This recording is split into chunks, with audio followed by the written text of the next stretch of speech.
Ya, selamat pagi Bapak Ibu semuanya, orang tua murid Happy Holy Kid, ataupun juga mungkin ada orang tua dari HFO, karena memang kita kasih kesempatan ya, HFO Depok, yang adalah TK-nya Happy Holy Kid, tapi SD SMP-nya HFO. Nah, saya mau mengawali dengan berbagi kesaksian aja biar gampang, karena nanti kalau materinya biar Pak Tunggul. Saya dan istri adalah pendiri dari Happy Holy Kid tahun 95. Jadi saya dirikan Happy Holy Kid itu tahun 95 di rumah saya sendiri. Murid pertama Happy Holy Kid, nah saya mau kasih fotonya. Ini murid pertama Happy Holy Kid tahun 95. Siapa dia? Anak saya sendiri. Jadi waktu anak saya usia TK, saya bikin playgroup dan TK. Jadi anak pertama kelas TKB, anak kedua kelas TKA, anak paling kecil kelas playgroup. Itulah sekolah Happy Holy Kid cabang pertama di rumah saya di Bintaro. Sebelum buka sekolah Happy Holy Kid, saya guru sekolah minggu 12 tahun. Ya, dari masa kuliah itu dengan pacar saya berdua kita sudah ngajar sekolah minggu. Tapi begitu bikin sekolah Happy Holy Kid, saya betul-betul dipacu untuk belajar parenting. Tahun 95 itu, karena kan orang tua murid banyak yang bertanya gimana parenting, bahkan kita kumpulkan orang tua dan bikin seminar parenting. Nah, maka sejak itu belajar lebih serius mengenai parenting.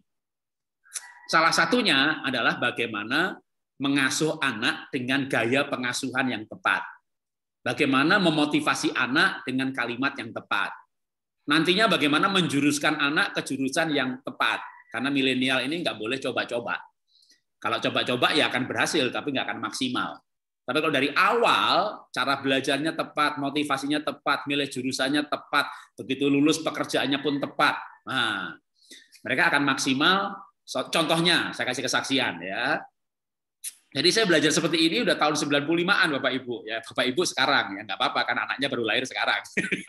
Tapi kalau anaknya lahir dulu, lahirnya juga sama seperti anak saya, lalu belajar parentingnya sekarang, waduh telat gitu ya. Nah, anak saya pertama sekarang bekerja sebagai konsultan bisnis perusahaan namanya Trend Watching. Dia berkantor di Singapura sebagai direktur untuk kawasan Asia. Umurnya baru 28, tapi dia sudah mimpin kepala kantor untuk kawasan Asia. Kantor pusatnya ada di London. Jadi dia kerja, kalau sebelum pandemi, dia bikin seminar di New York, di Boston, di Denmark, ke Sydney, ke Melbourne, ke Guangzhou. Dia keliling dunia, sudah 40 negara lebih dia kunjungi. Terus satu kali seminar, contohnya yang terakhir gitu ya, kalau yang tarifnya dia yang terakhir, kalau Bapak Ibu misalnya, wah HFO Depok mau panggil nih, gitu ya, boleh ya. Dia kemarin di Belanda ngasih seminar 3 hari, bayarannya 500 juta. Maka saya bilang sama anak saya, nak, nanti kamu nggak lama lagi udah kayak John Maxwell. John Maxwell itu konsultan yang bayarannya untuk 3 hari seminar itu 1 miliar, 100.000 dolar, ya 1 miliar lebih. Nah, anaknya hebat banget Pak. Nanti saya cerita, ya. Ini anak pertama. Anak pertama dan anak kedua, ya, dua-duanya waktu kelas 3 SMP menang ASEAN Scholarship. Jadi sejak SMP kelas 3 sampai lulus kuliah 8 tahun, itu sekolah nggak bayar, asrama nggak bayar, malah tiap bulan dibayar 1.200 dolar. Jadi sekolah aja dibayar karena pinter, nilainya straight A. Apa tuh straight A? 10 pelajaran 9-nya A, yang satu B+. Jadi kalau di Indonesia namanya cum laude gitu ya. Kalau A semuanya summa cum laude. Nah, itu setiap bulan dibayar. Bahkan 1 tahun sebelum lulus sudah bekerja dengan gaji rata-rata orang lulus. Begitu lulus, untuk wisudanya aja mesti ngambil cuti dari pekerjaan dan gajinya naik 2 kali lipat. Jadi sekarang mereka bisa punya penghasilan lebih dari 10.000 dolar setiap bulan, belum bonus-bonusnya ya. Karena seminar aja 3 hari dibayar 500 juta, tapi uang itu masuk ke kantor. Lalu ada kayak sistem bagi hasil. Bagaimana dengan anak nomor 2? Nomor 2 juga dapat beasiswa, namanya ASEAN Scholarship, dan dia sekarang bekerja di Schaeffler. Schaeffler itu research, perusahaan Jerman. Nomor 3 sekolahnya di Australia, bagian desain grafis, dan dia sekarang di usia yang juga baru 24 tahun sudah menjadi art director di sebuah perusahaan agensi iklan di Jakarta. Nah, kok karirnya hebat-hebat, Pak? Karena nomor satu itu secara kepribadian dia ENFJ. ENFJ itu cocoknya menjadi inspiring leader. Maka waktu dulu ada pilihan beasiswa kedokteran atau jurusan bisnis. Saya dengan yakin bisnis, gitu ya. Padahal sekolah kedokteran di Singapura itu mahal sekali dan anak saya dibayari gratis, malah dibayar tiap bulan. Saya bilang pilih bisnis. Kenapa? Karena kepribadiannya saya tahu persis cocoknya adalah coach. Nomor dua, kenapa kerjanya di R&D? Karena dia nggak pandai bicara kayak kakaknya, tapi dia orangnya tekun. Kalau dites secara kepribadian, personality, dia INTP. Jadi kalau Bapak, waduh, kalau saya taunya STP, Pak. Kalau istri saya ISTJ, wah saya taunya STMJ, Pak. Selesai seminar, masuk Google, ketik personality. Ada tes gratis, personality test. Gitu ya. Nanti akan tahu anaknya itu jenisnya apa. Atau diri sendiri. Kalau anaknya harus di atas 12 tahun untuk dites. Nomor 3, kenapa jadi art director? Karena dia tes hasilnya 2 macam. ENFP dan INFP. Jadi rupanya swing, bukan swing tapi bedanya sedikit antara ENFP dan INFP. Jadi hanya 1 huruf yang berbeda. Karena secara kepribadian manusia itu kombinasi dari 4 huruf sehingga ada 16 macam. Nah, hal-hal seperti ini saya sudah pelajari waktu anak-anak saya kecil. Nah, tadi yang saya sebut tadi soal ENFP, ISTJ itu adalah salah satu ilmu untuk mendekati manusia. Dan manusia itu bisa didekati dengan personality. Personality sendiri ada ilmu MBTI atau Enneagram. Atau manusia didekati dengan DISC, dominan, intim, stabil, cermat. Atau temperamen dasar, sanguin, pragmatik, melankolik. Atau foto karakter. Ini ketiga-tiganya ilmu yang sama. Atau didekati pakai DNA, 8 juta, mahal, saya nggak akan preferensi. Nah, ada ilmu yang tidak terlalu mahal, tapi cukup akurat. Nah, itulah sidik jari. Ya, jadi kenapa saya merekomendasikan sidik jari? Waktu anak-anak saya lulus TK, mau masuk SD, ketiga-tiganya dikasih sidik jari. Tahun 98. Pak Tunggul belum ada. Sudah lahir tapi belum ada. Belum ada di dunia persidik jarian, ya. Karena di Indonesia yang ada waktu itu Sun Garden. Itu pun perwakilan dari Taiwan, datanya dikirim ke Taiwan baru muncul hasil. Dan tahun 98 itu yang namanya sidik jari masih pro dan kontra, apalagi di kalangan orang Kristen. Apalagi saya hamba Tuhan, dikenal sebagai seorang pendeta. Wah, pendeta kok sidik jari, percaya klenik. Tapi kan saya seorang ilmiah. Saya insinyur, saya magister pendidikan, bahkan sekarang doktor ya. Saya tahu ketika saya sering keluar negeri, di luar negeri itu sidik jari itu bukan dibaca oleh orang tua. Ya, yang dituakan, dukun gitu bukan, dibaca oleh komputer. Karena memang ada ilmunya. Ya, nanti Pak Tunggul akan menjelaskan namanya ilmunya biometrik apa gitu. Itu ada ilmunya. Jadi ini ilmiah. Nah, waktu saya yakin ini ilmiah dan hasilnya banyak sekali. 28 halaman. Salah satunya yang waktu itu saya pakai untuk anak saya di usia dini begitu masuk SD itu gaya belajar yang tepat dan gaya parenting yang tepat. Jadi anak saya itu ketiga-tiganya yang tadi saya bilang hebat-hebat, karirnya hebat, sekolahnya hebat. Itu IQ di bawah 120. Jangan-jangan IQ anak Bapak Ibu lebih tinggi daripada anak saya. Tapi apa artinya IQ tinggi kalau cara belajarnya salah? Gaya belajarnya salah. Anak nggak menemukan, bahkan mungkin tidak diberi waktu untuk eksplorasi cara belajar. Tapi untung saya sudah tes. Nah, dari semua ilmu tadi mengenai pendekatan manusia, yang paling lengkap memang DNA. Tapi jarang ada lembaga yang tes DNA dan memberikan aplikasi seperti aplikasi sidik jari. Jadi kebanyakan sekarang yang beredar di Indonesia mengenai tes DNA itu aplikasi kesehatan. Oh, DNA seperti kamu, jangan makan buah ini, makannya buah yang ini gitu ya, untuk aplikasi kesehatan. Sedangkan sidik jari aplikasinya untuk penjurusan, gaya parenting, bahasa cinta yang tepat. Oh, motivasi anak sehingga kita bisa berbicara sesuai dengan logika anak mengambil keputusan. Nah, itu di DNA saya belum melihat ada orang tes DNA dengan hasil aplikasi seperti itu. Walaupun bisa, ya mungkin belum ada pakarnya yang menghubungkan antara hasil analisa DNA ini dengan aplikasi parenting. Nah, di dalam ilmu sidik jari, maka aplikasinya lengkap sekali. Lalu hari ini apa yang akan dibagikan kepada Bapak Ibu? Ya tentu tidak 28 halaman, ya. Namanya juga gratis. Tolonglah. Nah, nanti yang diberikan, tapi yang diberikan ini walaupun cuma 1 poin, tapi ini penting banget untuk Bapak Ibu parenting pada masa pandemi. Jadi kan Bapak Ibu ini tadinya bayar SPP supaya anak sekolah di sekolahan.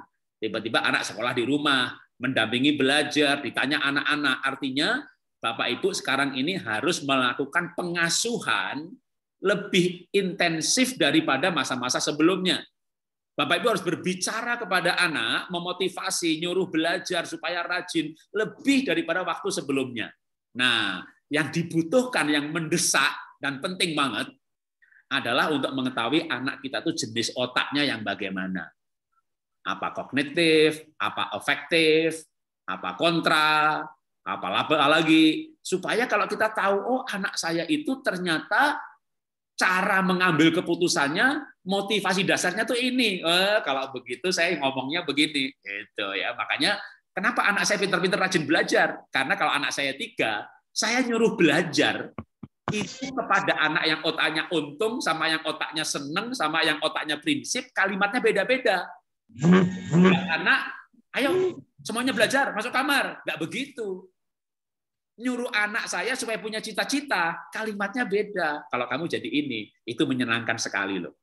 Tapi kepada anak yang lain, kalau kamu nanti besar jadi ini, itu untungnya banyak sekali. Jadi kalimatnya sampai kata demi kata itu disusun customize, tiap anak berbeda-beda. Jadi emang didik anak itu harus sedetail itu. Nah, untuk itu hari ini kita akan belajar yang penting ini. Supaya setelah seminar ini, Bapak Ibu punya anak 2, 3, sama-sama nyuruh belajar. Itu kalimatnya, kata-kata yang digunakan harus berbeda. Supaya hasilnya maksimal, paling tidak untung saya itu bersyukur. Anak belum lahir, udah 12 tahun jadi guru sekolah minggu. Begitu anak lahir, belajar parenting. Sehingga saya bisa menerapkan semua ilmu-ilmu parenting, dan hasilnya saya bisa berbangga gitu ya. Kalau mau contoh gitu ya, aplikasi teori-teori parenting dalam kehidupan nyata itu gimana? Saya berani dengan lantang untuk berkata, ikuti teladan saya gitu ya. Jadi kita melahirkan generasi ilahi yang secara akademik hebat, secara rohani mereka takut akan Tuhan. Anak saya sekolah di luar negeri dari kelas 3 SMP. Mereka pacaran 6 tahun sebelum menikah. Dan mereka tidak cium bibir sebelum menikah. Mereka menganut pengajaran yang namanya kiss dating goodbye. Tidak ciuman selama berpacaran. Wah, itu ngajarin begitu kan nggak gampang kan? Gampang. Kalau kita ngerti jalur logikanya, kita tahu kalimat yang pas, kita menjadi motivator yang handal terhadap anak-anak. Itu bisa. Bapak Ibu semuanya bisa menjadi motivator, jadi coach untuk anaknya masing-masing. Tapi itu perlu belajar. Nah, hari ini kita belajar. Ya, karena bukan saya yang ngajar, ini pendahuluannya panjang banget, ya, namanya juga tukang bicara. Tapi hari ini Bapak Ibu belajar mengenai pengasuhan berdasarkan keunikan anak, khususnya mengenai otaknya. Ya, nah silakan sekarang waktu selanjutnya sampai selesai nanti ya. Nanti saya akan muncul lagi di penghujung penutup. Nah, terima kasih Pak Bapak Jarod. Ibu sekali lagi mungkin tambah satu lagi, ini seminar ini Pak Tunggul ini berbeda gaya dengan saya ya. Ya samanya satu, cengengesan. Ketawa-ketawa. Tapi Pak Tunggul ini suka nanya. Jadi nanti Bapak Ibu kalau ditanya, jawabnya di chat tertulis gitu ya. Ini jadi kalau saya nggak suka begitu-gitu, ngomong aja terus gitu ya. Nah, kalau Pak Tunggul ini bukan hanya pengkhotbah, istilahnya itu bukan orator gitu, tapi coach, mentor. Jadi kayak guru yang ngajar, nanya muridnya gitu. Kalau saya, nanti ditanya jawabin malah waktu saya habis. Ya, bagian jawab bagian saya aja ya Pak Jarod ya. Jadi beda gaya. Nah, sekarang Pak Tunggul akan meneruskan dengan gayanya Pak Tunggul. Ya, silakan Pak Tunggul. Terima kasih banyak Pak Jarod. Biasanya suaranya saya bisa lebih kenceng daripada Pak Jarod. Biasanya. Ya, cuman kali ini kayaknya terhambat sama flu agak turun beberapa desibel, tapi tidak mengurangi semangat kita berkumpul di pagi hari ini ya, buat Bapak Ibu sekalian. Jadi kegiatan kita pagi ini akan punya judulnya ya. Sidik jari, motivasi, dan gaya pengasuhan. Ya, saya pikir dari judulnya sudah clear nih bahwa kita hari ini, pagi hari ini akan bicara soal proses pengasuhan, ya, dan kita tahu bagaimana cara memotivasinya karena kita dapat informasi genetiknya lewat sidik jari. Ya, nah sebelum saya melanjutkan, sebentar ya. Ya, sebelum saya melanjutkan slide saya minta masukan nih. Nah, tadi Pak Jero kan ngomong ya, Pak Tunggul tuh pasti minta feedback. Saya minta masukan dari Bapak Ibu sekalian. Kira-kira apa yang membuat Bapak Ibu termotivasi ikut program ini selain karena gratis? Tolong yang nulis gratis nggak usah ditulis. Saya juga tahu ibu-ibu kalau denger gratis biasanya emang semangat. Saya juga paham itu ya. Tolong berikan saya feedback. Apa motivasi Anda ikut program ini? Jadi saya tahu, oh oke, kebutuhan yang peserta yang ini tuh apa sekarang. Gitu. Tolong diberikan saya masukan ya. Di kolom chat. Nah, tolong diketik. Saya pengen tahu Bapak Ibu kira-kira apa yang menjadi motivasi utama. Gitu ya. Coba. Oke. Oke. Tahu cara didik anak sesuai dengan kepribadiannya. Oke, ini langkah yang sudah baik. Karena anak makin besar, merasa belum menemukan pola belajar yang belum tepat. Oke, dapat gaya belajar dan pola asuh. Oke, tahu gimana cara ngajarinnya. Oke, kadang masih bingung dalam soal parenting, bagaimana terbuka. Oke, ingin tahu karakter anaknya, ingin tahu ngasuh anak. Oke, karena ingin tahu betul peran deteksi diri dan pengen tahu bagaimana cara dididik anak dengan benar. Ingin lebih anak, supaya tahu karakter anak. Oke, ini ya. Kalau dari jawaban yang masuk ya, sampai terakhir Pak Ibu Beatrix Marpaung ya. Dari jawaban ini kesannya seolah-olah lucu ya. Saya ingin tahu karakter anak saya. Kalau saya tanya balik, emang ibu nggak tahu karakter anaknya ibu? Tahu sih Pak, tahu. Loh, kenapa pertanyaannya pengen tahu karakter anaknya? Ya, siapa tahu saya salah. Ya, sebetulnya dari jawaban ini menunjukkan bahwa hidup di zaman modern sekarang, kita ini punya berbagai macam literatur. Ya, kita punya berbagai macam pendekatan. Ada, berbagai macam pendekatan itu ada. Cuman yang karena saking banyaknya pilihan itu jadi muncul pertanyaan. Yang mana Pak yang benar? Karena banyak sekali orang tua bertanya sama saya. Tunggu, kira-kira ngasuh anak yang benar gimana Pak? Jawaban saya akan kembali lagi. Ngasuh anak yang benar adalah ketika kita tahu anaknya modelnya kayak apa. Jawabannya ya pasti seperti itu. Karena kalau bicara pendekatan, pendekatannya teorinya banyak. Kalau kita mau bicara soal pendekatan, mau lakukan pendekatan melalui nilai agama saja itu sudah punya nilai pola asuh sendiri. Ya, pendekatan lewat sosio kemasyarakatan juga sudah ada nilainya sendiri. Ya kan? Belum ibu bapak berasal dari suku mana, yang orang Batak punya caranya sendiri, yang orang Jawa ada pendekatannya sendiri, yang orang Sunda ada pendekatan sendiri, orang Manado, Bugis, Bali punya pendekatan sendiri. Akhirnya kan jadi banyak pertanyaan. Jadi yang benar yang mana Pak? Yang benar adalah semua benar. Ketika kita paham anaknya modelnya seperti apa. Dan hari ini saya akan memberikan informasi dari program sidik jari tentang pengasuhan. Oke, Oke, kita garis bawahi ya. Kita akan bicara tentang pengasuhan. Ya. Saya paham Bapak Ibu di sini, terutama Ibu ya. Ibu di sini pasti akan berat karena kalau bicara pengasuhan anaknya 2 ya jadi 3. Biasanya suami juga diasuh juga ya Bu ya. Itu bontot ya Bu ya, paling manja ya biasanya ya Bu ya.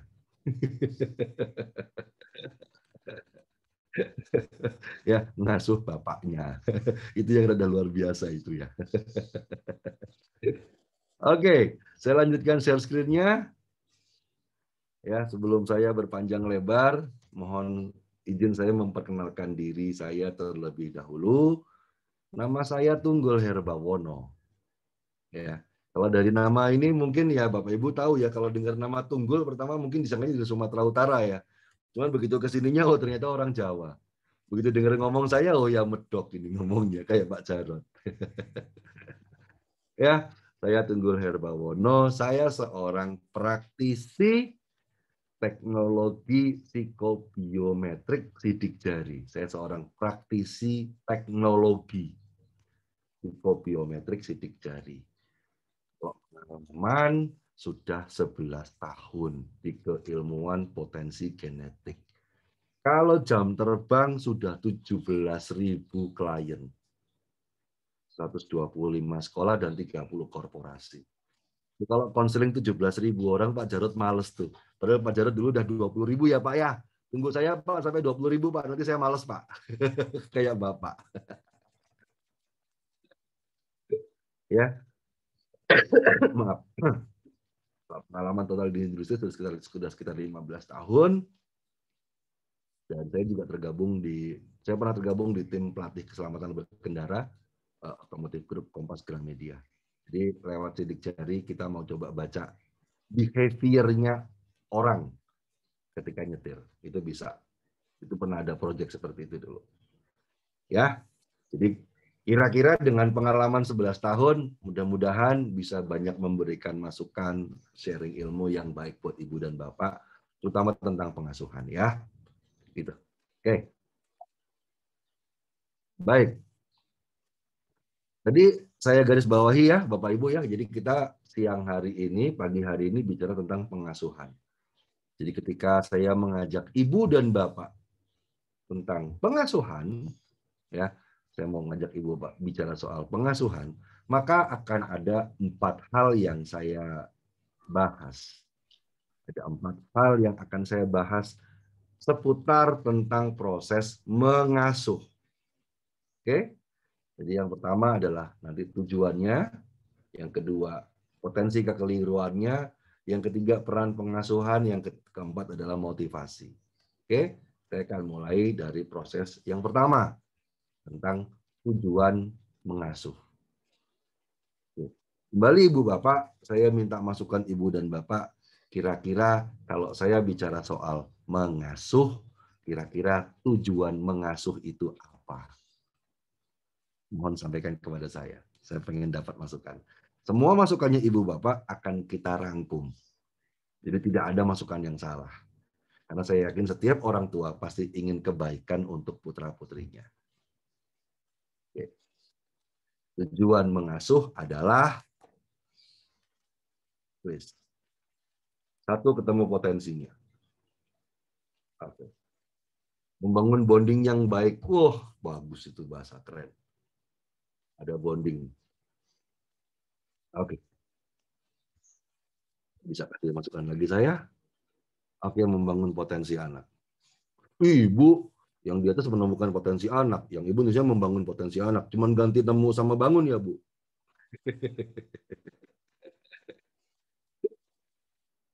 Ya. Oke, mendorong pertumbuhan dan perkembangan anak. Oke. Ayo, mempersiapkan anak jadi mandiri dan penuh daya juang. Oke. Betul. Anak tumbuh sesuai potensi. Oke. Tujuan pengasuhan ya. Jadi, Pak, di saya nggak ada suaranya, Pak. Oke. Apakah semua masih bisa mendengar suara saya dengan baik? Oke ya, kasih jempol coba kalau udah oke. Oke ya. Oke. Ya, semua bisa mendengar suara saya dengan baik ya. Siap, thank you. Oke. Jadi kalau dilihat dari semua jawaban tentang bertumbuh sesuai dengan potensi, membangun bonding,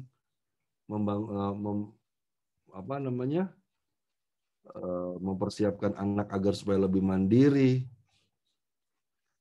jadi anak yang menyenangkan. Oh, ini bagus banget jawabannya.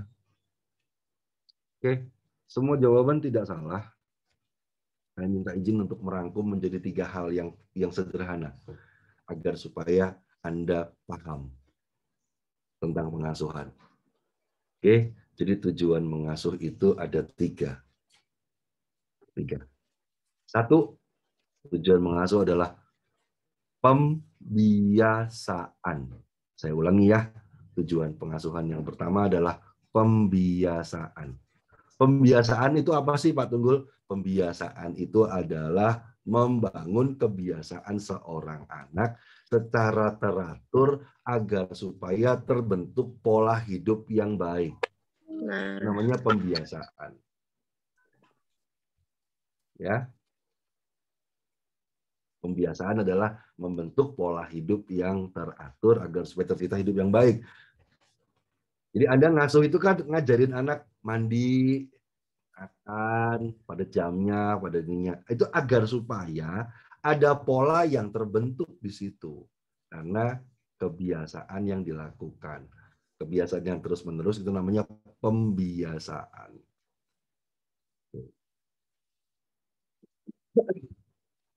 Anda kepingin kan punya anak yang setiap kali makan berdoa dulu. Mau tidur harus berdoa dulu. Ya, sesuai sama jamnya. Itu namanya membentuk kebiasaan. Itu yang pertama.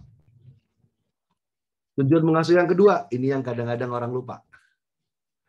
Tujuan mengasuh yang kedua, dan ini tadi yang nyebut sedikit banget. Dan belum pas banget nyebutnya. Oke, tujuan mengasuh yang kedua adalah membahagiakan. Apa yang terjadi kalau yang ngasuh dan yang diasuh tidak bahagia? Ibu ngasuh anaknya, ibunya ngeluh, aduh Pak, berat banget Pak, nyuruh dia begini Pak, pusing banget Pak, susah banget ngaturnya Pak. Anaknya kalau ditanya, aduh Pak, stres Pak, mama saya bawel. Ngomong terus gitu kan. Ini apa yang terjadi nih kalau anak dengan ibunya atau dengan orang tuanya terjadi disharmoni? Ini namanya bukan ngasuh, namanya kucing-kucingan. Karena tujuan kedua yang ngasuh itu adalah membahagiakan. Jadi yang diasuh itu bahagia, yang ngasuh juga bahagia. Ketika poinnya tidak tercapai, maka tujuan tidak tercapai. Ya. Tujuan ngasuh yang kedua. Tujuan ngasuh yang ketiga, ya, tujuan ngasuh yang ketiga sekarang itu adalah ya mengembangkan potensi. Ya. Atau memberdayakan. Agar supaya dia berdaya. Ya, tujuan kasus itu adalah memberdayakan. Jadi anak ini punya potensi, potensi ditemukan, diasah. Ya. Cuman masalahnya, saya sering banget ketemu anak yang punya potensi, misalkan bermain musik, tapi karena pendekatannya kurang pas, akhirnya potensinya nggak dapet. Karena potensi itu bukan cuma potensi saja, tapi termasuk juga dengan proses pengolahannya, proses pendekatannya. Nah, ini nanti yang juga kita akan bicarakan. Oke ya, jadi sampai di situ kita harus deal dulu bahwa ada 3 hal, ya, ada 3 hal yang menjadi concern ketika proses mengasuh, gitu ya. Tujuan pengasuhan tadi ya. Oke, 1 pembiasaan, yang kedua membahagiakan, yang ketiga memberdayakan atau berkemampuan. Oke. Tadi tujuan ngasuh. Nah, sekarang saya mau nyampaikan kekeliruannya. Nah, hati-hati nih ya. Saya akan bicara tentang potensi kekeliruan ketika kita mengasuh. Oke, ketika kita ngasuh. Karena di beberapa kasus saya pernah bertanya dengan orang tua bicara soal target, ternyata salah. Ya, bicara soal target itu salah. Jadi Bapak Ibu, ketika Anda sedang mengasuh, ada lagi ngasuh. Targetnya apa sih? Nah, gitu kan ya. Kadang-kadang kita kan pengen targetnya biar dia bisa mencapai, biar dia bisa mencapai, biar dia bisa gini gitu kan ya. Jadi kalau Anda ngasuh dan targetnya mencapai, itu salah. Perlu dipahami, target mengasuh itu bukan mencapai. Target mengasuh itu tumbuh. Awas loh, ini dua hal berbeda loh. Tumbuh. Pengasuhan itu tumbuh. Anaknya tumbuh. Jadi setiap ada pertumbuhan kecil itu patut kita syukuri sekali. Karena sekarang kalau bicara tentang masalah tumbuh kembang rentan sekali. Zaman dulu saya jarang banget ketemu anak speech delay. Sekarang setiap 5 klien saya temuin pasti ada speech delay 1. Pasti ada ADD 1, ada ADHD 1. Jadi target pengasuh itu tumbuh. Ya, dia bisa tumbuh dengan baik. Kalau masalah nanti dia pintar atau nilainya bagus, itu talenta. Karena kalau Bapak Ibu pengen tahu, lewat sidik jari saya bisa tahu loh, mana anak yang nggak usah belajar aja nilainya bagus. Tapi ada juga anak yang memang nggak doyan sama pelajaran-pelajaran akademis, dia nggak terlalu doyan. Ada anak kayak gitu. Jadi sekali lagi saya bilang, kalau targetnya adalah mampu atau bisa, nanti dulu. Lihat orang. Tapi target utama adalah tumbuh. Itu paling penting. Anaknya tumbuh. Tumbuh itu kayak apa sih, Pak? Tumbuh itu adalah satu, bisa mengenal orang tua dengan baik, bisa membangun pengertian dengan orang tua dengan baik. Ya, bisa diajakin ngobrol, bisa diajakin rembukan, kalau orang Jawa bilang rembukan, namanya berkomunikasi. Ya, itu target. Targetnya itu. Target yang kedua, jadi kekeliruan yang kedua ketika proses pengasuhan adalah saya banyak menemukan orang tua terlalu khawatir dengan hal-hal yang belum terjadi. Contoh, nanti kalau nggak bisa baca gimana, Pak? Nanti. Bukan sekarang. Ingat loh, kita nggak ada, kita hidupnya kapan? Kita hidup hari ini ya, bukan hidup nanti ya. Cuman banyak banget orang tua yang sudah ngomongnya terlalu jauh. Nanti gimana, Pak? Nanti gitu, Pak. Nanti problem, Pak. Nanti nggak bisa baca, Pak. Nanti gini, Pak. Oke. Kalimat nanti atau kata nanti sebagai sebuah alert itu baik. Alert. Tapi kebanyakan nanti kalimat nanti itu akhirnya ditelan penuh-penuh, ditelan bulat-bulat, dan dia jadi nge-push anaknya. Ini yang jadi problem lagi, berbenturan dengan tumbuhnya, dengan tumbuh kembangnya. Nah, terlalu khawatir dalam diri Anda, itu akhirnya memunculkan getaran yang tidak baik dari dalam diri Anda, yang akan mengakibatkan hal buruk pada sekitar rumah Anda. Saya ngomong getaran loh ya. Sorry, saya mau tanya sekarang. Pernah nggak Anda dapat cerita, mungkin tapi mungkin nggak tahu Anda dapat cerita atau Anda pernah ngalamin sendiri.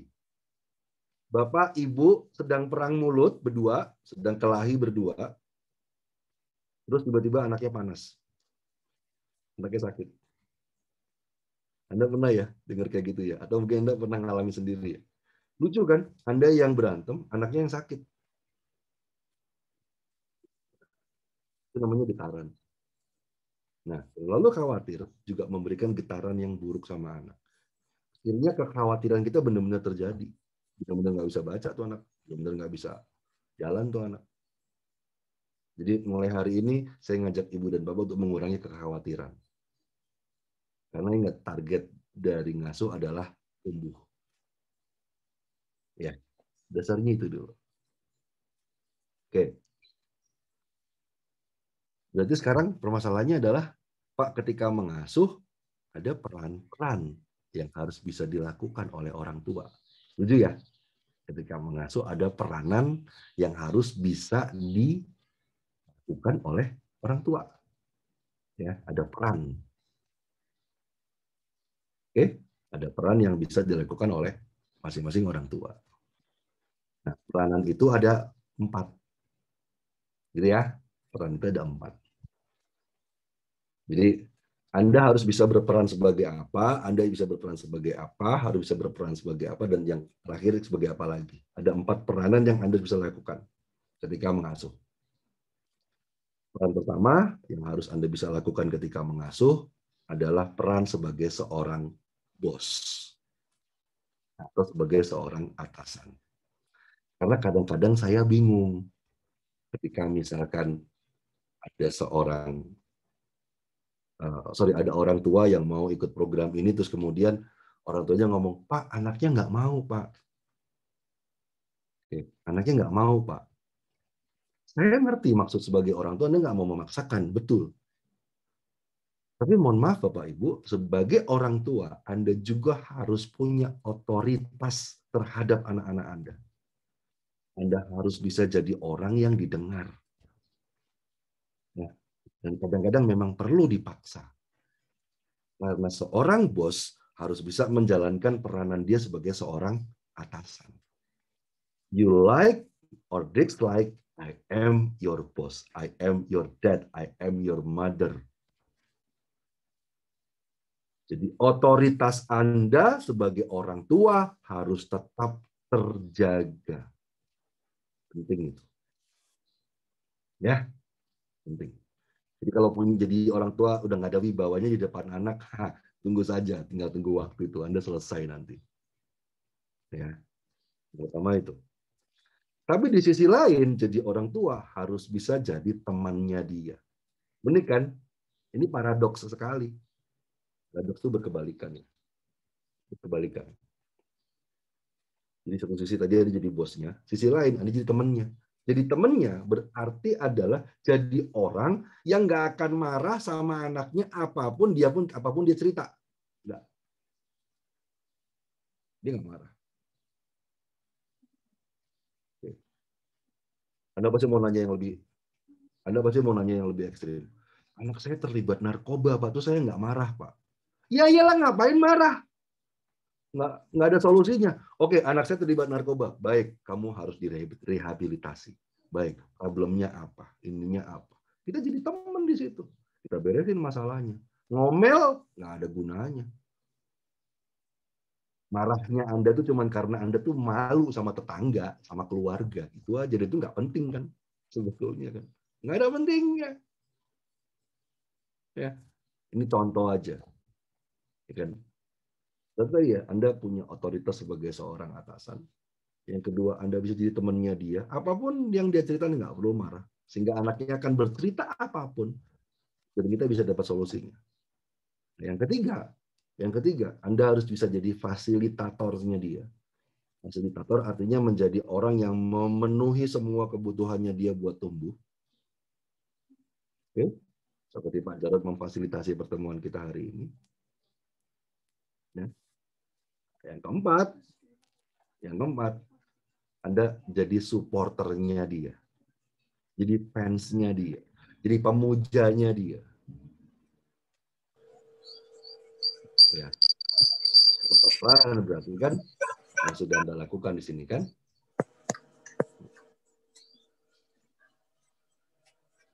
Ya, silakan mencatat, barangkali kayaknya Anda butuh kesempatan untuk mencatat ya. Mohon maaf, sengaja tidak saya buatkan slide di sini agar supaya Anda mau mengingat dan mencatat ya. Karena bisa kalau ada slide, nanti ada slide-nya, Pak. Ya, jadi ada 4 peranan Anda sebagai orang tua yang ngasuh. Satu, Anda harus bisa jadi bosnya dia. Jadi atasannya dia. Yang kedua, Anda harus bisa jadi temannya dia.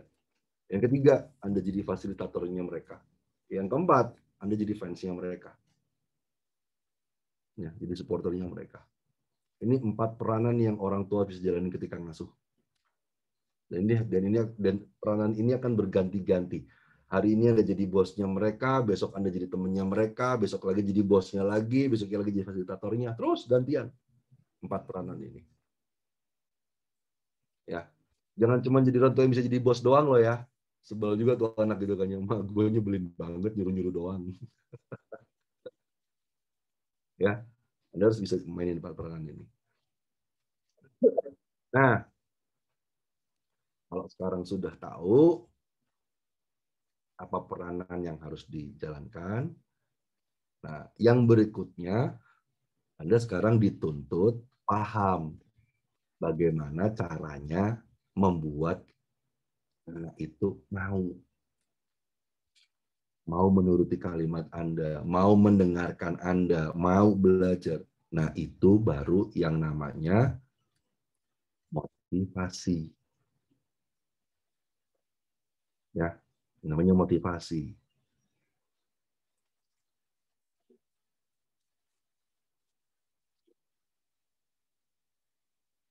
Ya. Jadi ketika peranan sudah bisa Anda lakukan, itu kan dari sisi Anda sebagai orang tua. Nah, sekarang dari sisi anaknya sendiri, kita harus paham anak ini termotivasi karena apa. Ya, nah, ini termotivasi karena apa. Nah, di sini saya kasih Ibu Bapak penjabaran. Motivasi itu adalah dorongan internal dan eksternal dari dalam diri seseorang yang diindikasikan adanya hasrat dan minat, dorongan dan kebutuhan, harapan dan cita-cita, penghargaan dan penghormatan. Nah, ini saya di sini agak besarkan tulisan kebutuhan. Ya, saya besarkan tulisan kebutuhan. Karena kebutuhan itu akan menggambarkan, akan mendorong motivasinya dia. Ya, jadi kan kebutuhan utama seseorang akan mendorong motivasinya dia. Jadi kita harus tahu dulu cara motivasinya gimana. Nah, motivasi itu Bapak Ibu akan berangkat dari 2 titik. Oke, saya ulangi ya. Motivasi berangkat dari 2 titik, dari 2 hal. Ada dari nature dan ada dari nurture. Nature dan nurture. Jadi dengan kata lain, motivasi itu bisa berangkat dari luar yang disebut nurture atau lingkungan, dan motivasi bisa berangkat dari dalam diri seseorang atau nyebutnya nature. Ya, nurture dan nature. Nurture dari lingkungan, termasuk orang tua, nurture dari aslinya. Nah, Bapak Ibu, saya sebagai praktisi teknologi psikobiometrik akan berbicara motivasi dari dalam. Ya, jadi kalau kita pengen tahu motivasi dari dalam, berarti Pak bacanya dari mana Pak?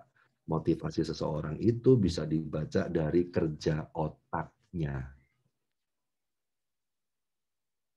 Ya, motivasi itu bisa dibaca dari kerja otaknya. Dan kerja otak itu bisa dibaca dari sidik jari. Ya, kerja otak itu bisa dibaca dari sidik jari. Di situ disebutkan teknologi psikobiometrik sidik jari adalah teknologi pembahasan responsivitas kerja otak yang dibaca melalui sidik jari. Tujuan dari teknologi ini adalah mengenal dorongan alamiah dan potensi dasar seseorang. Tes ini bukan tes IQ, atau juga bukan tes kecerdasan, sehingga tes ini tidak valid mengukur kemampuan. Ya, jadi tadi saya ulangin ya. Kalau saya mundur, oke, ya, sorry saya mundur dikit ya. Jadi kita tahu gimana caranya motivasi seorang anak. Motivasi adalah apa? Motivasi adalah dorongan dari dalam diri dia. Oke, dorongan itu, motivasi itu bisa berangkat dari 2 titik, bisa dari lingkungan, bisa dari asli. Oke, kalau dari asli berarti kita bacanya dari kerja otaknya dia, dan kerja otak bisa dibaca dari sidik jari. Oke, sampai sini pasti ada pertanyaan, apa hubungannya Pak sidik jari sama kerja otak? Hubungannya ini, silakan dibaca. Oke, ini hubungannya. Ya, korelasi antara sidik jari dan otak. Oke. Proses pembentukan sidik jari, ya, proses pembentukan sidik jari ketika janin berusia 13 sampai 24 minggu dalam kandungan. Ternyata ada hubungannya dengan pertumbuhan jaringan saraf. Jadi proses pembentukan sidik jari ini ternyata ada hubungannya dengan pertumbuhan jaringan saraf. Itulah sebabnya tidak ada orang sidik jarinya sama. Karena pertumbuhan saraf satu orang dengan orang lain berbeda. Oke, jadi dengan kata lain bahwa sidik jari adalah rekam jejak pertumbuhan jaringan saraf manusia. Oke. Jadi kalau ada ditanya, kenapa orang sidik jarinya nggak ada yang sama? Tolong jangan cuma dijawab kuasa Tuhan. Ya, tolong. Saya juga percaya itu kuasa Tuhan. Ya, memang betul kuasa Tuhan. Tapi ada yang menjelaskan. Ya, ada hal yang secara ilmiah bisa dijelaskan. Bahwa pembentukan sidik jari ternyata ada hubungannya dengan pertumbuhan jaringan saraf. Oke, itu jawabannya. Oke, lalu pertanyaannya adalah, apa saja Pak yang bisa dibaca lewat sidik jari? Oke. Jadi, kalau ditanya apa yang bisa dibaca lewat sidik jari, pertama, sidik jari bisa membaca tentang kecepatan serap dan respon seseorang. Jadi kecepatan menangkap informasi dan merespon informasi tersebut. Ya, kecepatan serap dan respon. Yang kedua, sidik jari akan berbicara tentang karakter dari belahan kerja otak kiri dan kanan. Jadi dia lebih dengan karakter seperti apa. Ketiga, sidik jari akan bicara tentang potensial skill, lobus cerebral, ya, potensial skill. Ini Pak, di sini kok potensial skill tulisannya kok bahasanya bahasa rumit ya Pak ya. Frontal lobes, parietal lobes, occipital lobes, kemudian temporal lobes. Ini apa maksudnya Pak? Iya, ini adalah bagian otak yang akan membentuk potensi seseorang. Ya, ini adalah bagian otak yang akan membentuk potensi seseorang. Kalau pakai bahasa yang gampang gini aja deh. Ini bahasa yang paling gampang ya. Gampang banget judulnya. Lobus frontal lobes itu dipakai untuk berpikir. Oke, lobus frontal dipakai untuk berpikir, parietal lobe dipakai buat bergerak, occipital lobe itu dipakai untuk melihat, temporal lobes itu dipakai buat mendengar atau bersuara. Jadi dengan kata lain, bakat itu sebetulnya cuma ada 4. Bakat itu cuma ada 4. Mikir, gerak, lihat, ngomong. Dia kuat yang mana? Di sini ada yang punya anak berhenti ngomong cuma pas tidur? Oh ya Bu Cindy ya, anaknya langsung begitu ya Ibu ya. Saya Pak. Gimana rasanya punya anak yang berhenti ngomong cuma pas tidur? Sakit telinga. Gitu ya. Ngomong baik. Ya, ternyata pas diperiksakan lebih lanjut, ternyata anaknya punya kemampuan bakat berkomunikasi. Tapi emaknya bilang, diam, pusing mama dengerin kamu ngomong melulu, capek. Anda berarti sudah menghambat pertumbuhan bakat anak itu loh.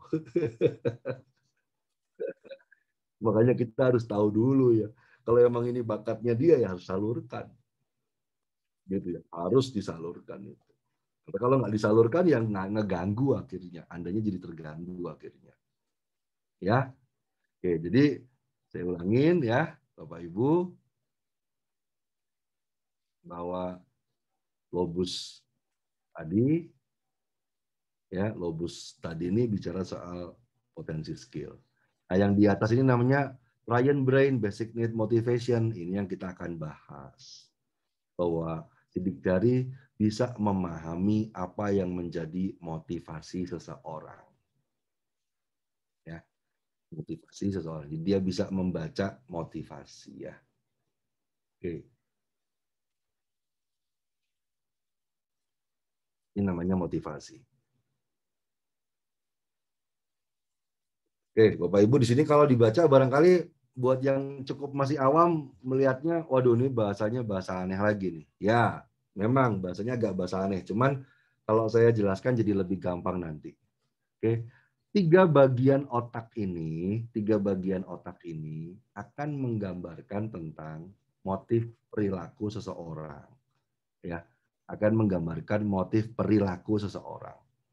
Jadi ada yang namanya reptilian kompleks, ada yang namanya limbic system, ada yang namanya neocortex. Reptilian kompleks hubungannya dengan keyakinan atau nilai yang diyakini, value yang dimiliki. Ya, itu namanya reptilian kompleks.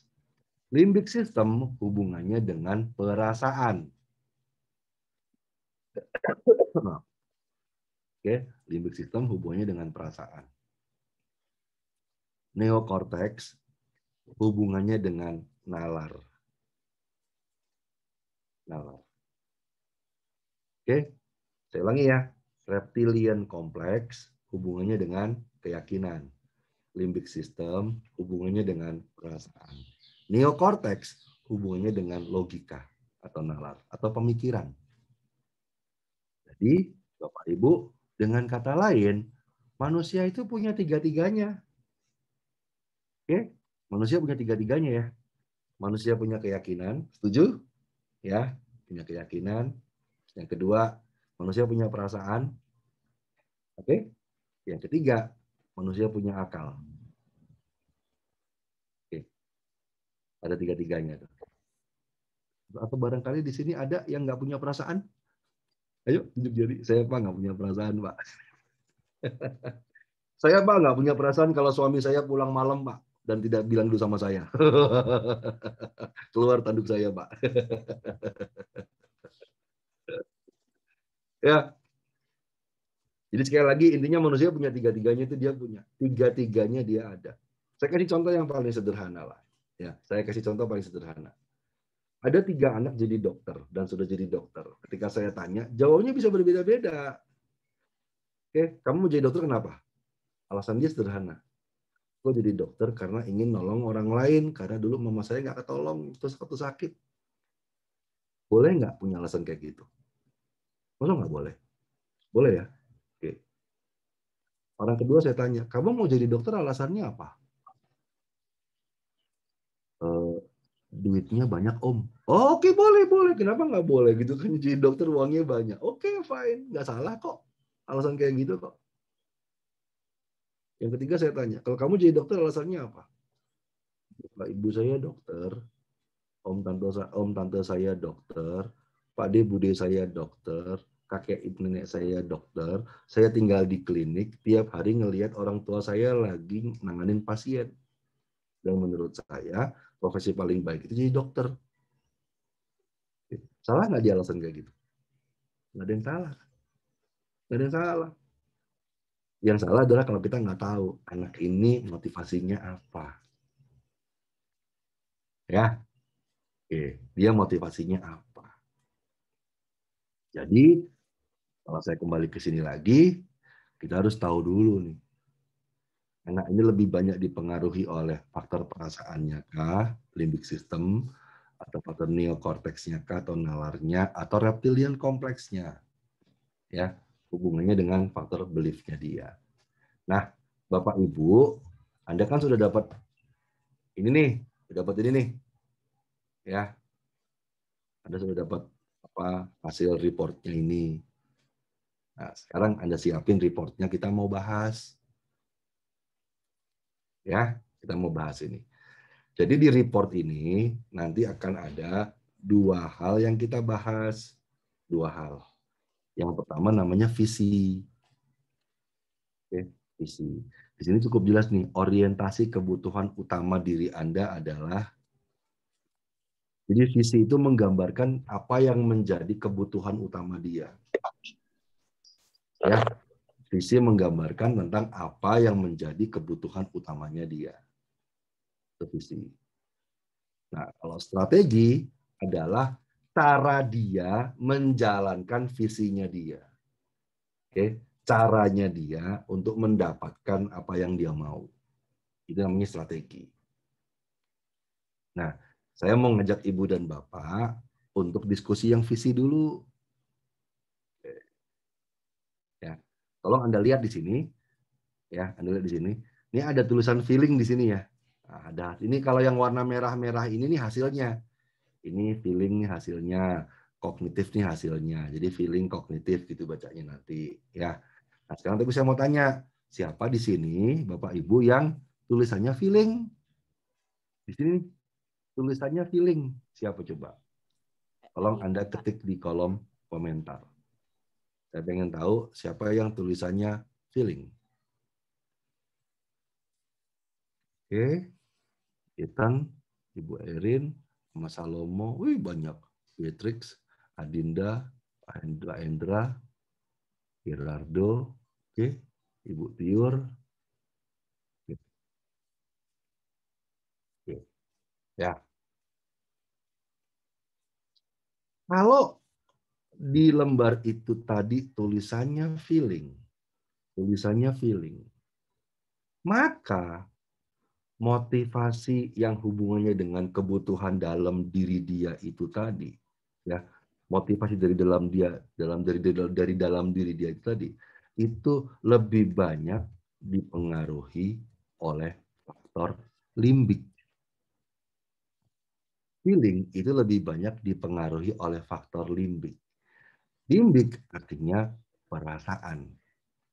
Jadi dengan kata lain, anak-anak yang di situ berorientasi kebutuhannya limbik, maka cenderung mereka akan tumbuh sebagai anak yang sensitif. Awas ada yang mengetik, oh anaknya baperan ya Pak? Ntar dulu, jangan buru-buru ngomong baper, sabar. Ya, sensitif. Sensitif. Sekarang saya mau tanya, Bapak Ibu. Mereka kalau disuruh belajar, kira-kira apa yang mereka lakukan pertama kali sebelum mereka mau belajar? Coba, saya pengen tahu. Ketika mereka mau belajar, apa yang mereka lakukan pertama kali? Ayo, saya pengen tahu. Disuruh belajar nih, reaksinya gimana? Main game dulu. Mau nyuruh cerita aja, harus dirayu-rayu dulu. Oh, oke. Ntar, ada yang bilang nanti. Manyun.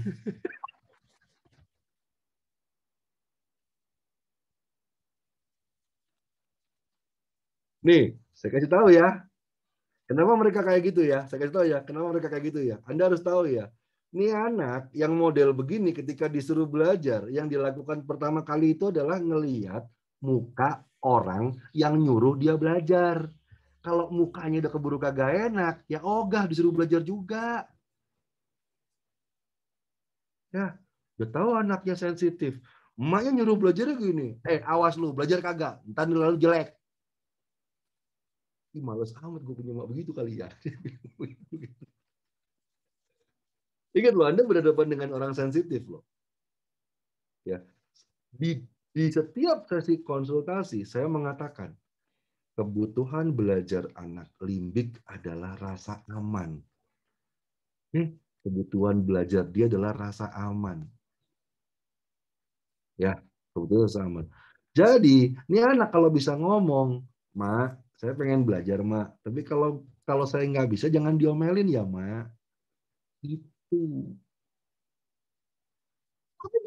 Nggak bisa-bisa Pak jengkel Pak. Nah, berarti emaknya harus diasuh dulu sama bapaknya ya. Jangan dilempar ke anaknya masalahnya ya. Itu problemnya masalahnya. Ya. Jadi sekali lagi Anda menghadapi orang cenderung lebih sensitif. Aspek membangunnya pakai rasa. Kata kunci memulai adalah ya, kata kunci memulai adalah senang. Jadi udah nggak senang ya susah. Itu namanya orang limbik, orang feeling. Tanya Pak Jarod kalau nggak percaya nanti itu. Ada anaknya Pak Jarod yang kayak gitu tuh.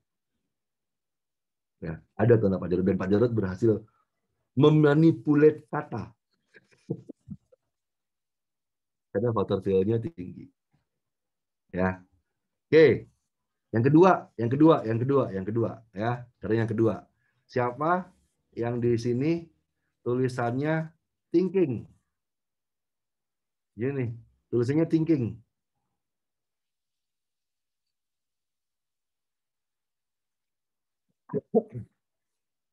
Di sini tulisannya thinking. Ayo, thinking.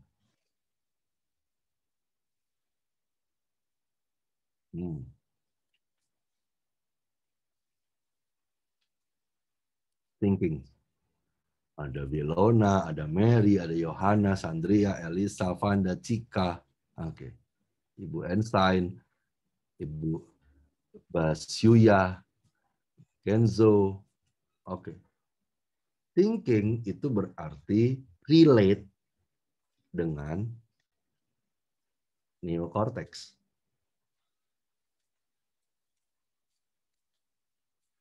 Oke. Thinking itu berarti relate dengan neocortex. Ya. Thinking itu berarti relate dengan neocortex. Berarti thinking itu relate dengan faktor nalar. Ini anak kalau disuruh belajar, jawabannya biasanya gini, buat apa? Dannya apa? Manfaatnya apa? Saya dapat apa? Untungnya berapa?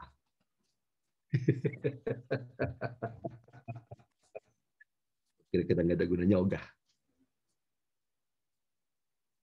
Jadi artinya cukup nggak Anda ngomong, ayo belajar biar kamu pintar. Mana ada dia dengerin begitu? Tadi dia ngomong gini, itu bapak di sebelah nggak terlalu pintar tapi uangnya banyak. Ayo, siap nggak ada dijawab begitu sama anak. Jadi harus selalu ada alasan yang jelas kenapa saya akan melakukan hal tersebut. Ya, itu namanya orang thinking. Ya, cerita lagi ya. Ini kejadian nih. Ini benar kejadian nih karena dia orangnya nalar ya. Anaknya mau diajarin sama mamahnya belajar.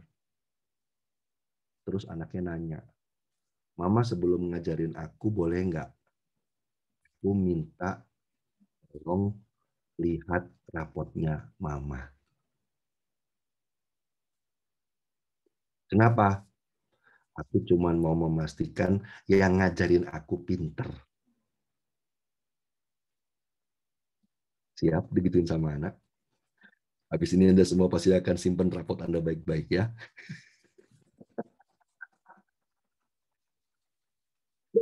Dia orang yang nalar. Aku nggak mau diajarin sama orang yang aku anggap nggak mampu. Ya. Jadi kalau kalau anaknya nggak mau diajarin sama ibu, ibunya dianggap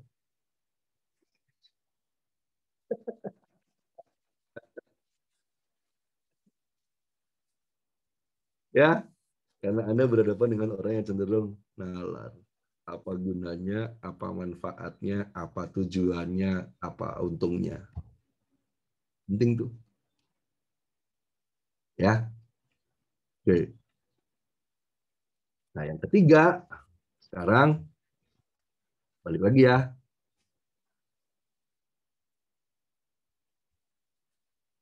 Oke, saya kembali ke slide lagi yang tadi. Slide yang tadi.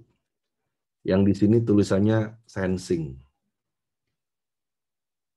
Ya, yang di sini tulisannya sensing. Sensing. Ayo, siapa? Tulis. Saya pengen tahu. Yang tulisannya sensing. Ada Manuel, ada Kay, Michael, Evan. Sensing. Oke? Dah, cuma segini doang. 1, 2, 3, 4, 5. Masih dengar yang lain? Saya bilangnya sensing. Oke. Ya, ini buat sensing ya. Sensing itu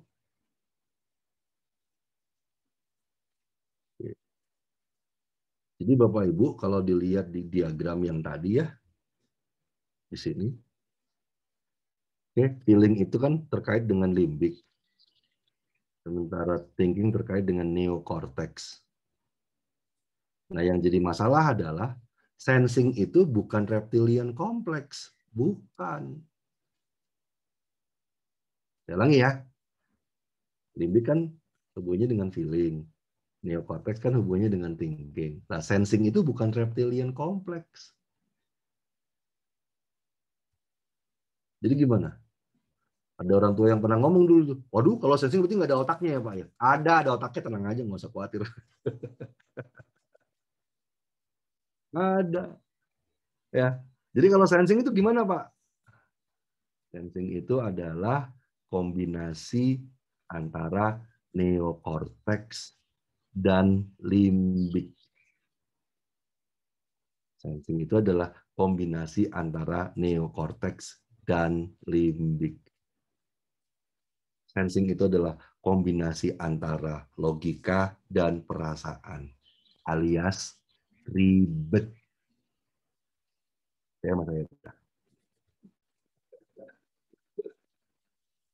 Rumit, karena dia ada kecenderungan nalar, tapi juga mainin perasaannya. Jadi dia orang yang sangat mempertimbangkan sekali.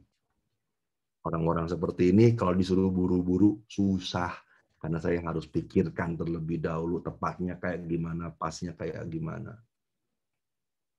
Ya, jadi kalau ngajarin orang belajar kayak gini dia pasti pengen pasti dulu. Gurunya siapa?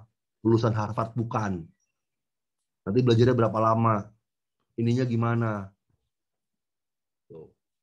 Jadi dia minta itu dipenuhi terlebih dahulu. Baru itu oke. Itu nggak terpenuhi, no. Ya, itu namanya sensing.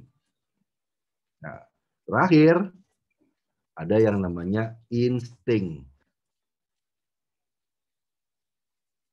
Ada ya, di sini insting. Insting, di sini insting. Insting akan terhubung dengan reptilian complex.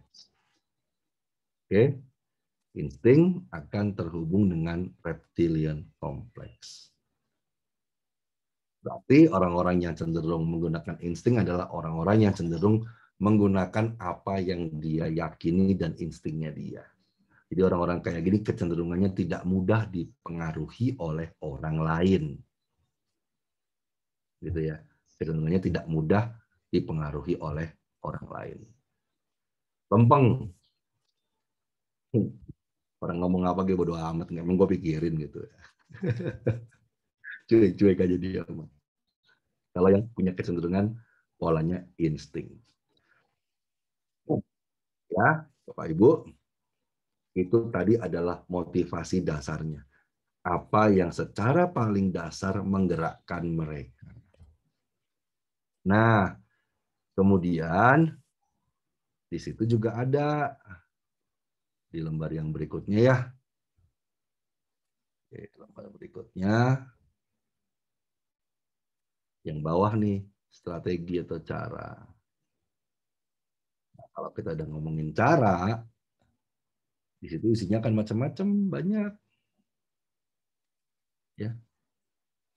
Nah, Anda tinggal tulis nih, sudah saya tulis semua di sini. Ini caranya mereka. Kalau afektif gimana, kalau kognitif gimana. Nah, ini adalah cara mereka menempuhnya. Proses cara mereka menempuhnya.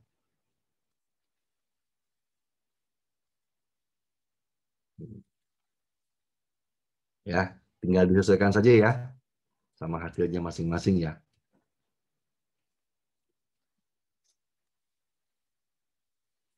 Begitu.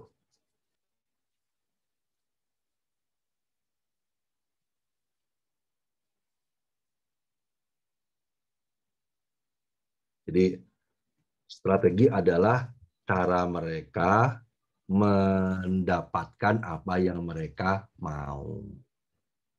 Ya, caranya mereka gimana agar supaya bisa mendapatkan apa yang mereka mau.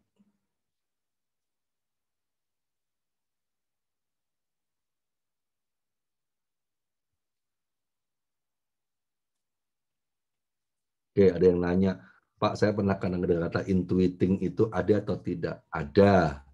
Jadi beda antara insting dan intuisi, itu beda. Insting itu biasanya hal-hal yang hubungannya dengan bahaya. Dia punya insting. Ya, kebutuhan dasarnya dia. Kalau intuisi biasanya dia ngelihat lebih jauh ke depan. Namanya intuisi. Ya, jadi kalau intuisi ke depan, kalau insting ke belakang. Banyak gitu. Gampangannya gitu. Oke, jadi apa yang saya ceritakan? Ada yang nanya nih, Pak. Pak bisa tolong dengerin, Pak. Nanti ada videonya.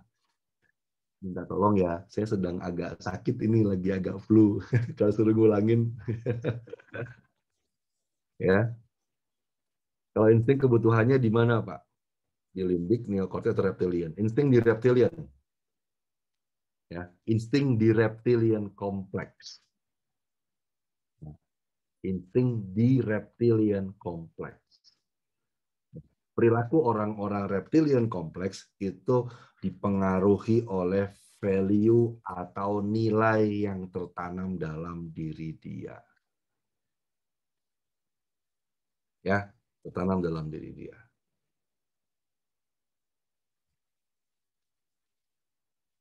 Oke ya. Nah, jadi pertanyaannya sekarang adalah, Pak, emang sidik jari cuma bicara begini aja, Pak? Enggak. Enggak. Ini tuh baru secuil dari, ya betul, bisa dibilang cuek, boleh. Boleh. Bisa dibilang cuek. Ya.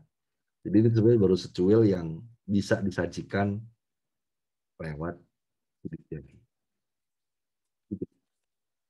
Oke. Saya sebetulnya pengen nunjukin hasil laporan yang lengkap nih. Cuman kira-kira Bapak Ibu bersedia nggak pengen lihat kalau saya nunjukin Anda nggak butuh, ya saya juga nggak enak kali. Gimana kata? Oke, baik, thank you. Ada yang mau setidaknya. Baik, baik. Jadi saya mau jelasin ya, sebuah laporan fingerprint analysis itu isinya apa aja gitu ya. Isinya apa aja. Oke,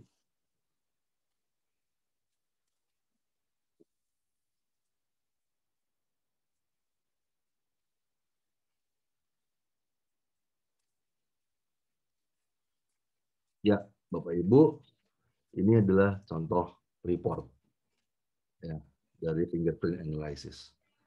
Jadi yang pertama adalah, oh sorry, buat yang pakai smartphone biar cukup enak ya, biar cukup enak Anda ngelihatnya biar cukup enak. Posisi smartphone-nya dibuat landscape ya. Oke? Dibuat landscape. Nah, pada ngomong, kenapa nggak dari tadi sih, Pak? Iya. Oke, dibuat landscape ya. Jadi Anda lebih ngelihatnya lebih enak gitu. Oke, dibuat landscape ya. Oke, thank you. Oke. Jadi saya kalau mau share screen ya, saya mau share screen lebih enak, Anda ngelihatnya lebih jelas tuh. Oke, jadi hasil laporan fingerprint itu pertama akan bercerita tentang seberapa cepat daya tangkap dan respon Anda. Seberapa cepat daya tangkap dan respon Anda. Jadi kita akan bicara tentang daya tangkap dan daya respon. Nah, di sini akan kelihatan masalah nggak nih serap sama respon dia ketika belajar nanti. Kalau ada masalah, nanganinya gimana masalahnya? Oke, itu poin pertama. Terus berikutnya, laporan sidik jari akan bicara tentang basic motivation, sama kayak gini lagi sama, tapi dalam angka persentase. Bentuknya persen. Ini bentuknya persen. Jadi kalau bentuknya persentase, maka kita bisa lihat limbiknya di mana, neokorteksnya di mana. Itu kelihatan tuh Bapak Ibu tuh di sini. Ya. Anda bisa ngelihat nanti di sini. Tuh. Yang kita bicarakan hari ini itu baru 2 kotak ini. Manajemen diri dan analisa berpikir rasional logis. Ya. Manajemen diri dan analisa berpikir rasional logis. Jadi yang kita bahas pagi hari ini baru 2 ini. Padahal sebetulnya semuanya ada 10. Ini ada 2. Sebelah kiri ada 2 lagi. Ini ada 2, berarti 6. Oke, ini cara komunikasi dengan anaknya, berarti 8. Ini cara dia beradaptasi, berarti 10. Berarti kan ada 10 aspek yang kita bahas di sini. Gitu. Ya, yang hubungannya dengan motivasi tadi dalam persentase. Nah, terus baru kita akan bicara tentang belahan kerja otak kiri dan kanan. Ini kelihatan ke sebelah mana karakternya, kiri atau kanan, dan profil kepribadian ini akan menggambarkan tentang apa orientasi hidup dia. Istilahnya gini lah, yang kamu cari dalam hidup itu apa sih? Yang kamu cari dalam hidup itu apa? Di sini akan nampak. Nah, dari sini baru kita masuk lagi lebih jauh.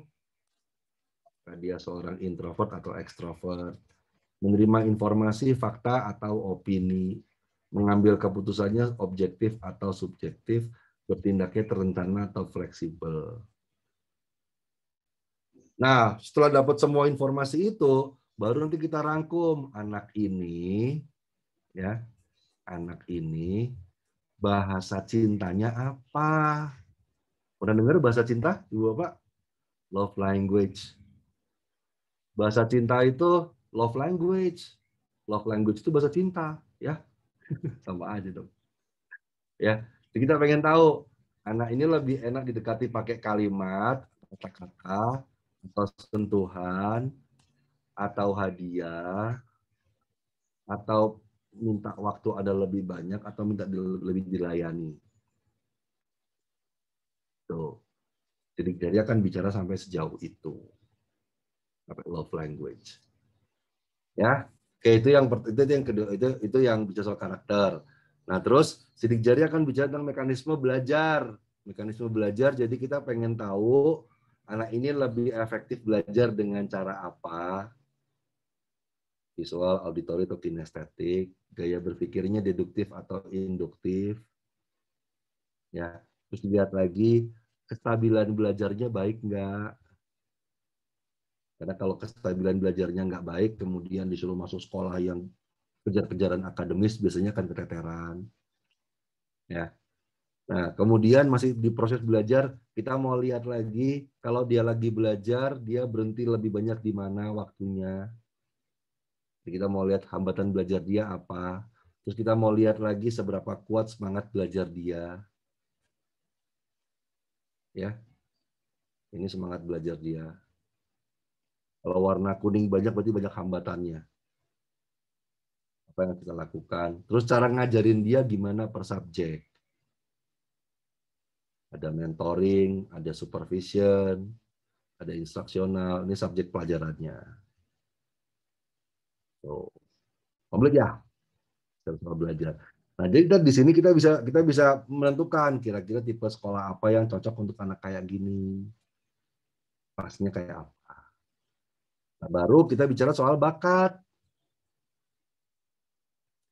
Nah, ini namanya grafik bakat. Yang dimaksud bakat itu adalah kalau ada grafik di atas 10%. Oke, grafik di atas 10% itu namanya grafik bakatnya. Ya. Nah, dari sini kita bisa lihat lagi anak ini punya kecenderungan ke akademis atau tidak. Terkelihatan di sini. Nah, dari sini baru saya terjemahkan ke penjurusan. Namanya penjurusan, analisa potensi pemilihan perkuliahan. Penjurusan. Kita ingin tahu ini anak lebih optimal ketika ngambil jurusan apa. Itu referensi ya A. Tinggal pilih nanti yang mana. Ini 3 lembar nih ya. Ada kedokteran, teknik, ilmu komputer, psikologi, hukum, budaya, ekonomi, sosial, politik. Oke. pertanian, ini ada seni. Apakah dia punya bakat seni atau tidak? Ya, udah mahal-mahal beli piano, anaknya nggak punya bakat seni. Sering tuh, benar kejadian kayak gitu tuh. Ya, nah terakhir ada yang namanya digital potential enrichment. Di sini menjawab pertanyaan para ibu-ibu. Kadang-kadang nanyanya cuman, Pak, kira-kira anak saya punya bakat jadi YouTuber nggak ya, Pak? Oh, sering kan kayak gitu kan? Karena anak sekarang kalau tanya, mau jadi apa kamu? Mau jadi YouTuber. Bener nggak dia punya potensi itu? Nanti kita bisa baca di sini. Ini ada personal branding, ada critical thinking solution, ada social media, game and entertainment, cyberbully, tracking history, sama digital literasi. Ini kita akan baca lengkap di situ. Oke, jadi segitu ya, kita bisa menjelaskannya sampai segitu panjang dan lebar. Oke, saya jawab pertanyaan dulu ya. Analisa sidik jari ini bisa berubah nggak seiring tambahnya usia? Jawabannya tidak berubah. Tes ini cukup dilakukan 1 kali seumur hidup. Oke, baik. Ya, tes ini cukup sekali seumur hidup. Pak, manusia kan berubah. Betul. Tes ini nggak baca kondisi pertumbuhannya. Tes ini bicaranya tentang apa pada dasar yang dia bawa. Dasarnya yang kita bawa. Itu yang dibaca. Oke, potensi genetik yang dia bawa. Jadi tes ini tidak perlu diulang. Oke, nggak perlu diulang. Ya, kalau di sini Ibu pengen lihat contoh reportnya lebih jelas, nanti di grup ya, dan di grup saya masukin. Oke, di grup saya masukin. Berarti dari sekarang sudah bisa kelihatan. Sudah. Ingat ya, potensi genetiknya dia. Sudah bisa kelihatan. Pak, kalau TK apa sudah kelihatan? Mulai usia 6 bulan. Saya ulangi ya. Mulai usia 6 bulan. Ini sudah bisa dilakukan. Oke. Mau lengkap harus berbayar, Mam. Iya. Memang ada biayanya. Ya. Oke. Ada biayanya. Kalau yang mau lengkap ada biayanya. Ya, nanti saya tulis di grup ya biayanya ya, biar semuanya informasinya clear, semuanya ada di grup buat Ibu dan Bapak. Begitu. Oke, rasanya saya sudah menjawab semua pertanyaannya ya. Nanti di grup saya sisipkan informasi selengkapnya. Ya, kasih harga corona dong Pak. Wah, harga corona. Saya juga takut sama corona. Oke, bagaimana tingkat akurasi fingerprint dengan keunikan kepribadian anak? Apakah ada case yang anomali? Apakah bisa membaca untuk orang dewasa? Oke, tingkat akurasi 87,5%. Oke, apakah ada case anomali? Anomali ini maksudnya bagaimana, Pak? Apakah sidik jari bisa membaca keunikan seseorang? Bisa. Apakah bisa untuk orang dewasa? Bisa. Tujuannya apa? Self-knowing. Oke, tujuannya self-knowing. Tujuannya adalah pemahaman buat diri. Ya, pemahaman diri. Oke, tahu nggak ya harganya ya? Kasih tahu nggak? Pak Jarod, mana Pak Jarod? Pak, berapa Pak harganya Pak? Dulu Bapak beli berapa Pak? Jadi dulu saya waktu tes anak-anak ya tahun 98 dengan Sanggarden waktu itu ya itu kira-kira 2,5 juta. Nah sekarang dengan 3 juta Pak. lembaga, Hah? Sekarang 3 juta ya Pak? Sekarang dengan lembaga tersebut juga 275, 2.750.000. Bisa dicek di Google, di googling di Instagram atau apa, misalnya mau ke Sanggarden. Memang Sanggarden ini yang paling senior ya, paling tua di Indonesia. Jadi dia harganya seperti itu. Nah kalau Pak Tunggul harganya beda. Juga ada yang lebih murah, jujur ada yang lebih murah. Tapi sebenarnya kan mahalnya itu adalah hasil analisa. Jadi ada yang misalnya 400.000 gitu sidik jarinya dianalisa ya pakai komputer ini. Tapi aplikasi dari hasil itu loh. Jadi kalau Bapak Ibu dapat hasilnya nih gitu. Terus dari hasil analisa itu gimana? Nah, itu dia mahalnya seorang konsultan. Ya, jadi kenapa ada yang 3 juta? Tapi saya nggak akan merekomendasi yang 3 juta. Nanti Bapak Ibu nggak sanggup. Ya, jadi yang cukup moderat, tidak mahal banget. Tetapi nanti Bapak Ibu akan mendapat 3 paket konsultasi. Jadi kalau full assessment, nanti ada seminar lagi, lalu ada webinar lagi, lalu ada 1 sesi khusus hanya Bapak Ibu tok aja berdua dengan Pak Tunggul untuk dialog tanya jawab sampai tuntas. Nah, itu yang membuat harga itu berbeda-beda. Setahu saya sih kalau Pak Tunggul untuk Jabodetabek 950.000 ya kalau nggak salah nih. Ya. Nanti salah Jadi lagi betul, ya. Pak Jarod. Enggak. Jadi Betul betul ya? Pak, betul Oke. Pak. Biayanya untuk Jabodetabek biayanya 950.000 sudah termasuk pengambilan sidik jari ke rumah Anda masing-masing, didatangi satu persatu, juga sudah termasuk biaya, sudah termasuk sesi konsultasi 3 kali. Yang 2 kali bersama-sama, yang 1 kali sendiri. Ada potongan harga jika dalam 1 kartu keluarga ada yang ikutan minimal 3 orang, kita kasih potongan 50.000. Awas bukan persen ya. 50.000 kita kasih potongan 50.000 ya dalam 1 kartu keluarga, atau kalau tidak dalam 1 kartu keluarga minimal 5 orang. Ya. Tapi tetap pengambilannya 1 rumah. Kirain potongannya 500.000, nanti leher saya yang kepotong. Ya, dulu kan bisa ya semuanya kumpul di sekolah Happy Holikid Depok gitu, atau sekolah Happy Holikid Jakarta.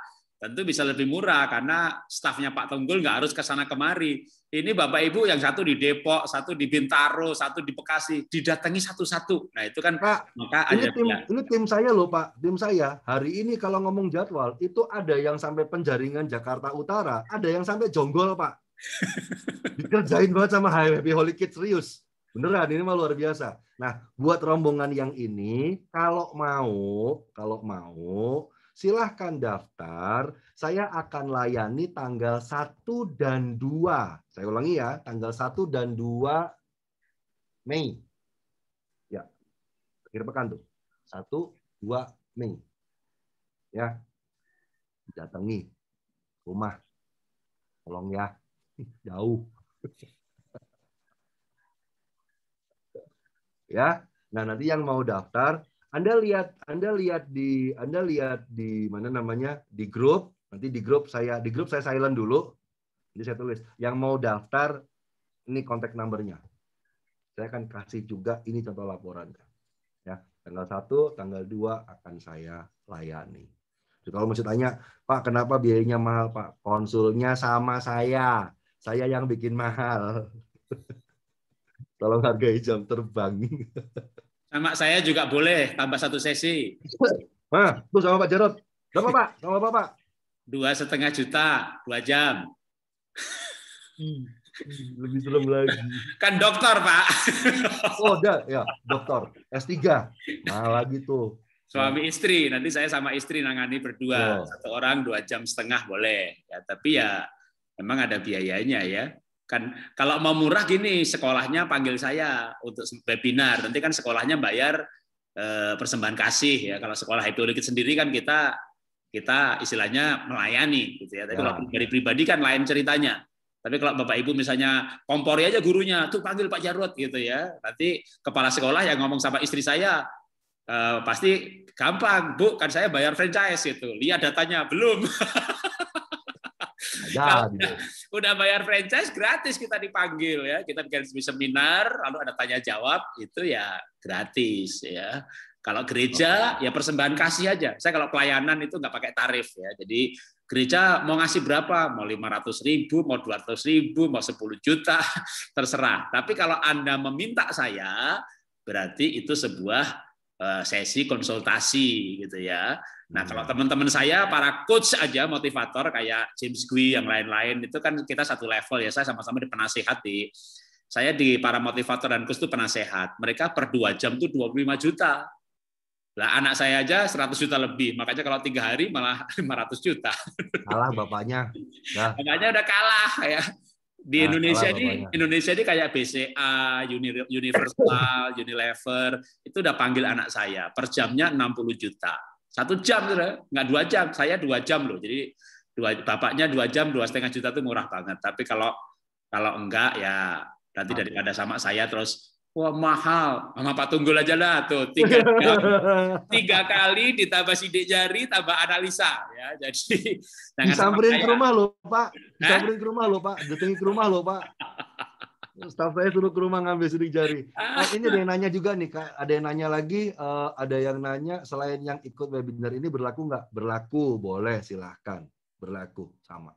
Ya, kalau yang webinar ini kan saya dibatasi hanya 90 orang, itu pun yang terlambat ngasih data ya tak suruh keluar, ya, supaya yang ada ini serius gitu ya, walaupun gratis tapi kita sungguh-sungguh mau belajar parenting. Jadi yang kemarin terlambat ngirim data, tak suruh live aja udah. Saya yang di grup ini emang yang mau belajar. Karena dulu seperti ini aja udah bayar. Tapi saya ngajar 2 sesi, 1 sesi gitu ya. Jadi kan Pak Tunggul 1 sesi, saya 1 sesi. Ya bayar 100.000 buat sayanya. Pak Tunggul nggak tak kasih tuh ya kan. 80 peserta kali 100.000 kan saya dapat 8 juta berarti gitu kan. Jadi ya kalau dulu bayar, saya ngisi 1 sesi. Karena sekarang nggak bayar, saya ngisinya 15 menit aja. Pak Tunggul yang jalan. Jadi ya kita berbagi lah, ya berbagi. Silakan. Ya. Oke. Dari saya cukup Pak Jarod, sudah selesai.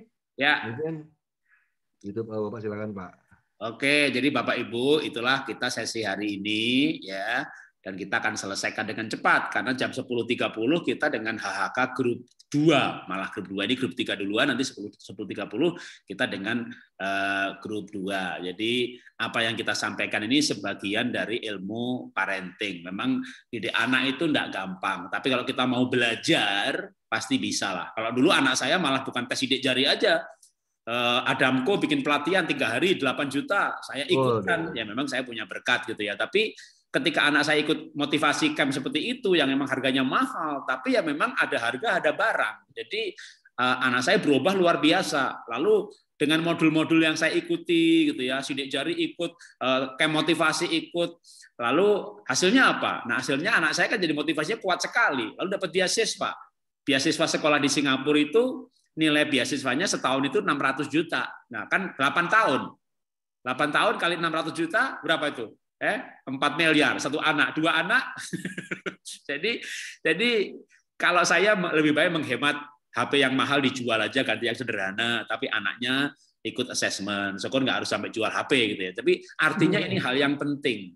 Ketika anak masih usia dini, kita mengerti parenting. Jadi kita menghemat soal minum kopi lah, nggak usah beli kopi-kopi yang bermerek. Kopi tubruk aja itu 12.000 dapat bisa diseduh jadi 10 gelas. Jadi kita menghemat yang bisa dihemat. Tapi hal-hal yang penting menurut saya kita perlu untuk menjadi orang tua itu nggak ada expirednya ya. Jadi ilmu sidik jari itu nggak berubah. Nanti anaknya SMA, SMP, hasilnya jangan dibuang ya. Nanti dipakai lagi. Kan sekarang mungkin belum tahu soal penjurusan. Nah, nanti kalau udah pas penjurusan, hubungi Pak Tunggul aja tinggal tambah ekstra. Nggak perlu ngetes lagi ya kan. Tapi ekstra konsultasi gitu ya. Pasti nggak semahal kalau tes lengkap. Jadi sidik jari tidak berubah. Hasilnya dipakai nanti waktu anak SMP mulai berperilaku, memberontak, SMA bingung cari penjurusan, filenya jangan dibuang. Ya, jadi anak saya juga yang waktu dulu tahun 98 tes sidik jari, sampai hari ini masih saya simpan.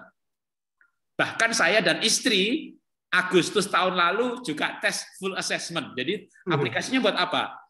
Buat pernikahan, supaya kita bisa mencintai pasangan dengan lebih tepat. Jadi saya dan istri kemarin ngambil paket, ya, supaya kita bisa memahami pasangan. Jadi itu yang saya ingin sampaikan sebagai penutup. Terima kasih Bapak Ibu buat partisipasinya. Jangan left group dulu, ada beberapa informasi yang akan disampaikan, bukan hanya terkait sidik jari ya. Saya ada komunitas yang lain yang nanti Bapak Ibu bisa belajar gratis, konsultasi gratis ya mengenai keluarga, baik pernikahan ataupun parenting. Nanti masuk di WA group Keluarga Bahagia. Nanti informasinya saya sampaikan. Kalau sudah masuk anggota WA grup Keluarga Bahagia, baru bisa ngambil paket konsultasi gratis dengan saya. Itu rutin setiap Rabu dan Sabtu.